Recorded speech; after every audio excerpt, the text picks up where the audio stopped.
الحمد للہ وکفى والصلاة والسلام علی من لا نبی بعدہ اما بعد فاعوذ باللہ من الشیطان الرجیم بسم اللہ الرحمن الرحیم قال اللہ عز وجل فی کلامہ المجید واما بنعمت ربک فحدث وقال في مقام آخر ومبشرا برسول يأتي من بعد اسمه أحمد صدق الله مولانا العظيم ببركته إن الله وملائكته يصلون على النبي يا أيها الذين آمنوا صلوا عليه وسلموا تسليما محبت سے جن کا پڑھیے الصلاۃ والسلام علیک یا سیدی یا رسول اللہ وعلى آلك وأصحابك يا سيدي يا حبيب الله الصلاة والسلام عليك يا سيدي يا سيد المرسلين وعلى آلك وأصحابك يا سيدي يا إمام النبيين حمد و سلام نبی مکرم شفیع معظم سرور انبیاء شاہد جہاں حامی بے کساں وجہ تخلیق کائنات مقصود و مطلوب کائنات امام الانبیاء صلی اللہ علیہ وسلم کی بارگاہ مقدس مطہر اشرف و انور میں ہدیہ درود و سلام عرض کرنے کے بعد معزز سامعین حاضرین، بالخصوص آج کی محفل کے مہمان خصوصی خطیب مبتدا پاسبان مسلک رضا مفتی اہل سنت مفتی غلام مرتضیٰ صاحب اور خصوصاً بالخصوص بانی محفل جناب صفدر اعوان صاحب علی خانہ اور جملہ حاضرین و ناظرین، السلام علیکم ورحمۃ اللہ وبرکاتہ۔ اپنی گفتگو سے قبل انتہائی مبارکباد کے مستحق ہیں علی خانہ اور بالخصوص صفدر اعوان صاحب، جنہوں نے آج اپنے فرزند ارجمند کی ولادت باسعادت پر سنت کی ادائیگی یعنی حقیقہ کے موقع پر محفل میلاد مصطفیٰ کا انعقاد کیا۔ میں صحیح قلب سے ان کو بچے کی ولادت پر مبارکباد پیش کرتا ہوں اور ضمن میں محفل پاک کے انعقاد پر دل کی اتھا گہرائیوں سے مبارکباد پیش کرتا ہوں۔ اللہ تعالیٰ ان کے فرزند ارجمند کو، جس کا نام انہوں نے اتنا خوبصورت چن کے رکھا ہے احمد رضا، جب نام لیتے ہیں تو دل کو ٹھنڈک پہنچتی ہے، اور اللہ کے محبوب سرور کونین صلی اللہ علیہ وسلم کی حدیث پاک کا مفہوم ہے کہ اپنے بچوں کا نام جو ہے وہ والدین کی طرف سے پہلا تحفہ ہوتا ہے، اپنے بچوں کا نام اچھا رکھو۔ تو انہوں نے بچے کے نام کا انتخاب جو کیا ہے اس کے دو حصے ہیں، ایک احمد ہے اور ایک رضا ہے، اور احمد رضا کو اگر ہم ملاتے ہیں تو پھر ایک وجود ہمارے سامنے، ایک نقشہ ہمارے سامنے آتا ہے۔ وہ بریلی کے تاجدار ہیں کہ جنہوں نے واقعتاً احمد رضا ہونے کا ثبوت دیا ہے، اور ان کو میں بچے کی ولادت پر بار دیگر مبارکباد پیش کرتا ہوں۔ سامعین دین شام، یہ ہمارا اہل سنت کا وطیرہ ہے، امتیازی خصوصیت ہے، اور یہ اللہ کا فضل ہے۔ ہمارے ہاں خوشی ہو پھر بھی ہم محفل میلاد اس کا انعقاد کرتے ہیں، کوئی غمی کا موقع ہو، ہمارا کوئی عزیز دنیا سے چلا جائے تو اس کے ایصال ثواب کے لیے بھی ہم محفل سجا لیتے ہیں۔ تو مفتی احمد جار خان نعیمی رحمۃ اللہ علیہ وہ ایک شعر میں اس بات کی خود ترجمانی کرتے ہیں کہ زمانے بھر کا یہ قاعدہ ہے، زمانے بھر کا یہ قاعدہ ہے کہ جس کا کھانا اسی کا گانا،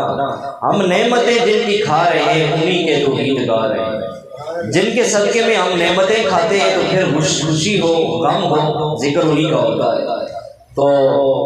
الحمدللہ العظیم سرکار مدینہ صلی اللہ تعالیٰ علیہ وسلم کے ساتھ ہماری وہ نسبت ہے کہ جس نسبت کو حاصل کرنے کے لیے اللہ کی بارگاہ میں حضرت موسیٰ علیہ السلام جیسے نبی بھی اللہ کی بارگاہ میں دعا کرتے ہوئے نظر آتے ہیں۔ ہمارا ایک اپنے آقا و مولا حضرت محمد مصطفیٰ صلی اللہ تعالیٰ علیہ وسلم کے ساتھ محبت بڑا رشتہ ہے۔ اللہ رب الجلال فرماتا ہے وَأَمَّا بِنِعْمَةِ رَبِّكَ فَحَدِّثْ کہ اپنے رب کی نعمت کا خوب چرچا کرو۔ تو جب ہم نظر دوڑاتے ہیں اپنے ماحول میں ارد گرد میں اپنے وجود پر کہ ہم دیکھیں کہ اللہ کی نعمتیں اور اللہ کی رحمتیں کیا ہیں، کتنی ہیں، تو ہم شمار کرتے چلے جاتے ہیں، شمار کرتے ہیں، کاؤنٹ کرتے ہیں، مگر ہمارے بس میں اللہ کی نعمتیں شمار میں آتی نہیں۔ کیوں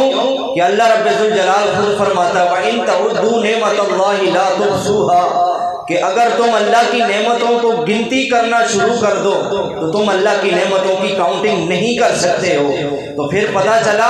کہ اللہ رب الجلال کی نعمتوں کا شمار ہم نہیں کر سکتے ہیں، مگر اللہ نے جو ہمیں نمایاں نعمتیں عطا فرمائی ہیں اگر ہم انہی کی طرف نظر دوڑائیں تو ہمیں سب سے بڑی جو نعمت میسر آتی ہے، جو سب سے بڑی نعمت ہمیں نظر آتی ہے وہ ہمیں نسبت مصطفیٰ نظر آتی ہے۔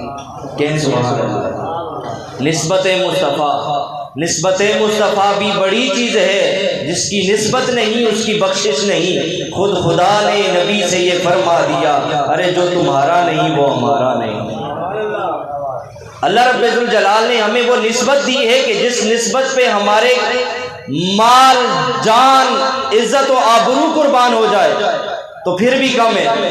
اللہ رب الجلال نے فرمایا وَرَفَعْنَا لَكَ ذِكْرَكَ اے حبیب ہم نے آپ کے ذکر کو آپ کے لیے بلند فرما دیا۔ جس ہستی کا ذکر اللہ خود بلند فرما رہا ہو وہ پھر ذکر کسی دنیا دار کا محتاج نہیں رہتا ہے۔ اگر میں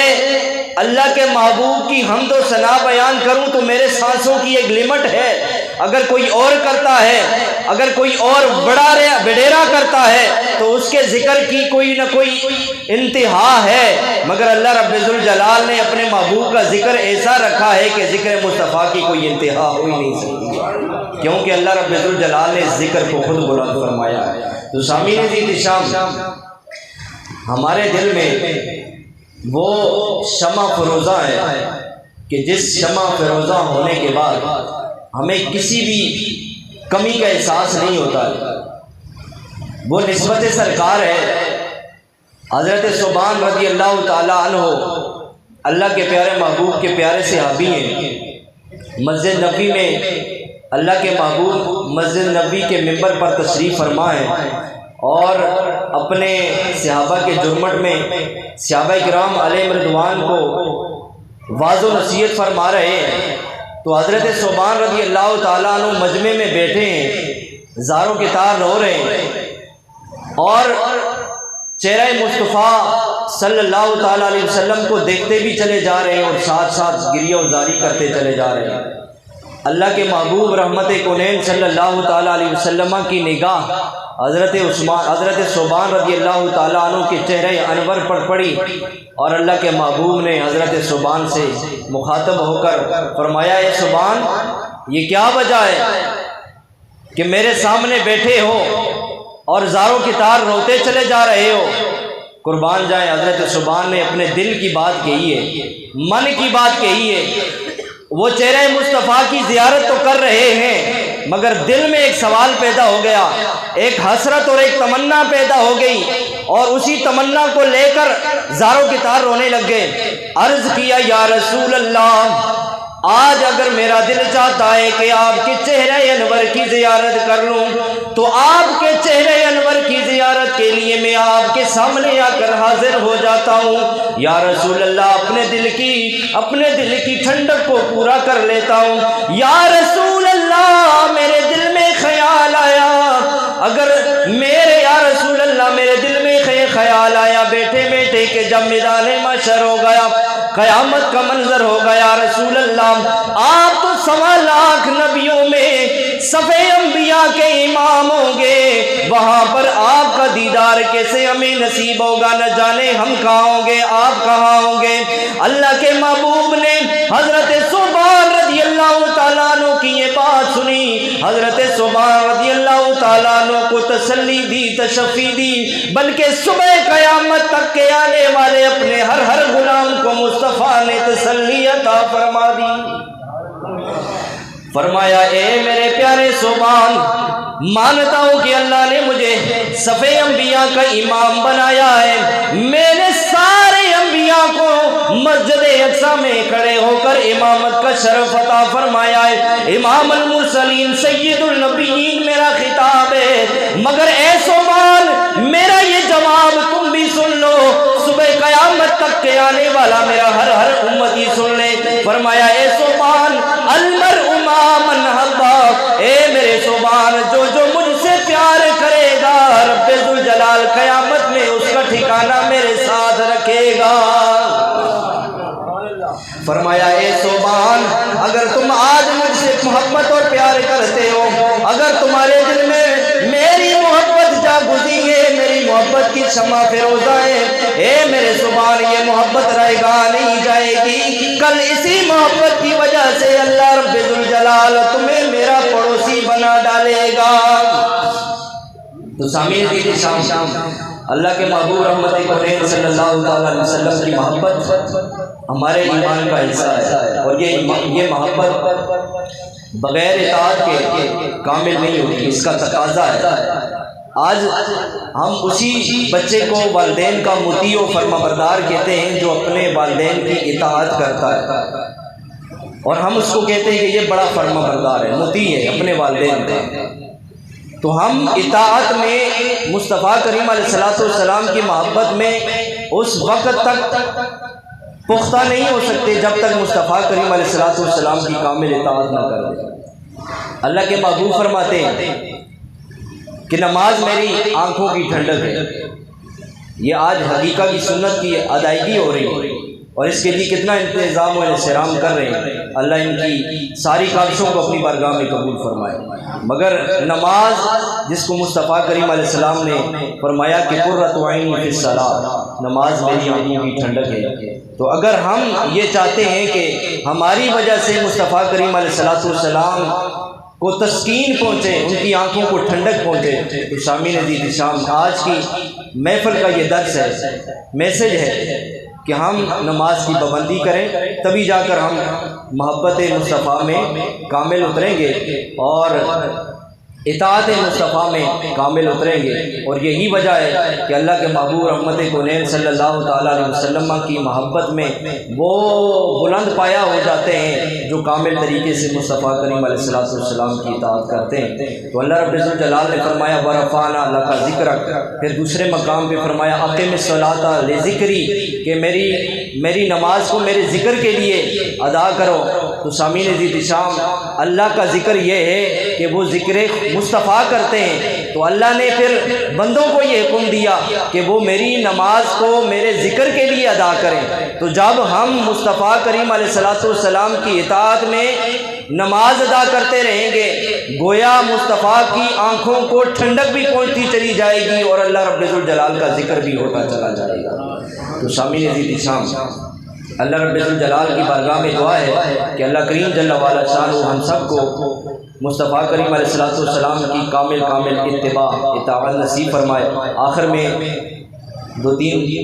شعر ہیں نعت کے، وہ حاضری کے طور پر آپ کو سنانے جاتا ہوں، محبت سے پڑھ لی۔ صلی اللہ علیہ یا رسول اللہ وسلم علیہ یا حبیب اللہ۔ اے صبا سرکار کی باتیں سنا، سید ابرار کی باتیں سنا، اے صبا سرکار کی باتیں